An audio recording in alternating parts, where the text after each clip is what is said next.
What's up, everyone? I'm Taylor, and you might be wondering what I have in front of me. Well, you're about to find out. It's time for the Weekly Rundown. So everyone is entertaining in very close circles right now because, well, 2020. But as we prep for 2021, maybe you're trying to find the perfect cocktail, and maybe gin is your choice. Well, with me now is Jan and Marsh, who are the creators of Gray Whale Gin. And what I love most is that it's so California-based. Let's talk about it. Yeah, well, I'm happy to give you the 2 cents lowdown, but you can kind of see the Pacific Coast in our logo, and it's kind of easy to see it right there.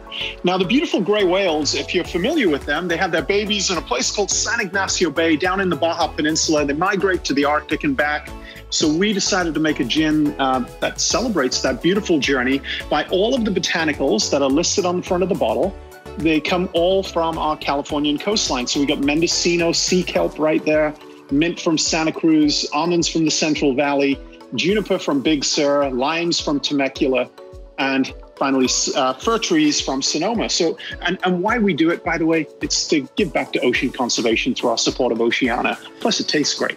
You know, the cool thing about gin, which a lot of people don't realize, gin is just vodka with some flavor. So, you know, anything that you thought you could have a vodka cocktail, try it with gin and it elevates it. Like even a Bloody Mary, it's actually called a red snapper when you use gin. But we've got a couple fun cocktails we thought we'd make today. Maybe the Whale Hello there, the French 75, and I'm happy to get into it if you want us to just dive right in. Yeah, let's start with the French 75. I'm gonna prep some stuff because I'm gonna make the Oh Whale Hello there with them. So basically what you do is put some ice into a cocktail shaker, and then we're gonna start out with some lemon juice. I'm gonna make enough for 2, so I'm gonna double the recipe, but it's so simple. It's ½ ounce of lemon juice, ½ ounce of simple syrup, and 1 ounce of gin. If you can remember that, half, 1. So we'll start out with ½ ounce. I'm just gonna go a full ounce because I'm gonna pour 2. This is fresh squeezed lemon juice going directly into the cocktail shaker. Next is simple syrup. We're using Sonoma Simple. And then next, 1 ounce of Gray Whale, but we're gonna do 2 because we're making 2 cocktails. We're gonna do a nice seal on your cocktail shaker and just give it a vigorous shake for about 5 seconds.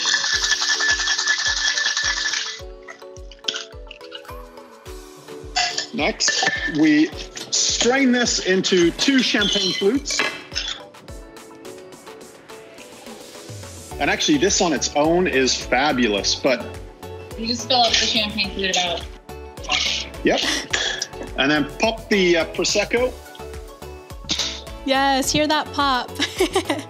You know, I think we're all in need of a little bit of celebration right about now. Oh yes. And this is how it should look. Cute. The French 75. What you'll find is it's more of an elevated mimosa. So if you're going to have a brunch, having eggs Benedict, something, you know, celebratory around New Year, perhaps, this is a wonderful drink for that. It's a great Sunday morning drink, or even an evening drink. It doesn't really matter. But we have another one called the Whale Hello there. Yes, and that one I'm actually going to make with you. It's basically these ingredients right here. I'm going to move the champagne cocktail, or the Prosecco cocktail out of the way. So lemon juice, lime juice, gin, and agave. That's all you'll need. And if you have a fresh lemon and lime, just juice those. You're ready to go. I'm going to make a double size, so we'll go full 1 ounce here, but it should only be a ½ ounce of lemon juice. Okay. ½ ounce of lime juice. Are we going a little too fast for you here?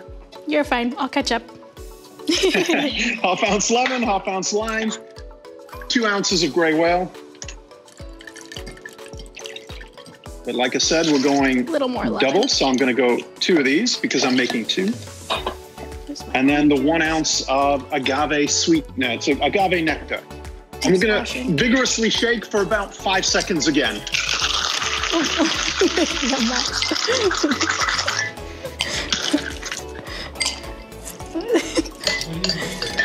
And this, simply put, is poured over your ice. Oh, I forgot my agave. Like so.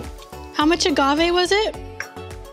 Just ½ ounce. ½ ounce. Well, I'm guessing on this, okay? I'm guessing on I'm using honey, by the way, so it was a good replacement. You can always add a little more if you feel like it needs a little sweeter. More. And essentially it should looks something like this. Okay, I haven't shaken yet. I'm almost there. I'm slow. I love it. Okay, I'm starting my shake. There's one for you. Shake. Okay, I mean, it looks pretty. Okay, here's my pour. My pour is coming. Ooh. Okay, it's not as pretty as your guys's, but hey, for my first pour. It's all about the garnish, and you see we do a whole lemon wheel. Whole lime wheel on this one. I could do that. And the French 75, we've done kind of a twist on there, and all we do is we use a little tool that looks a little bit like this, and just pull it off. You can actually do it with a knife if you're that way inclined, and then just twist it a little bit in your fingers. It makes all the difference. Well, you know. Wait, let me taste it. Here's a true test.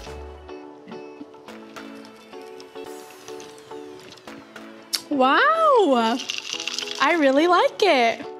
When you look at all spirits and why we picked gin, simply put, we were a big fan of gin, as Jan said, but also gin, you can actually pick out botanicals from the entire coastline. Really make it your own. That was one way for us to be able to really, say, we love you, California. And that's, by choosing botanicals from all over our beautiful state. Yeah, and I have to tell you guys, I'm sure you guys get this so often, but this bottle is just so gorgeous. It's just so appealing. I was telling my coworkers, once it's gone, it's gonna be a flower vase somewhere. So. Oh, I love it. Well, you know what we do? If your viewers are watching, if you go to our website, you can actually see that we cut the tops off these and we turn them into candles. We upcycle our bottles. During regular times, non-pandemic times, we were able to get these bottles back from on-premise locations, bars and restaurants. And just as our commitment to ocean conservation, we didn't want to throw these into a landfill. Like you said, it's a beautiful thing that you could easily make into a vase, but we give 100% of proceeds from those candle sales to ocean conservation. So we're not in the candle business, but it's the right thing to do, upcycle. That's awesome. Yeah, and I mean, whale watching season is coming. I mean, I think it starts in January. I think like January to April, we got a good whale watching season. So it all comes full circle here for Californians, right? It certainly does. Thank you, Jan and Mars, for joining us. We'll be right back. It was a pleasure. Cheers. Cheers.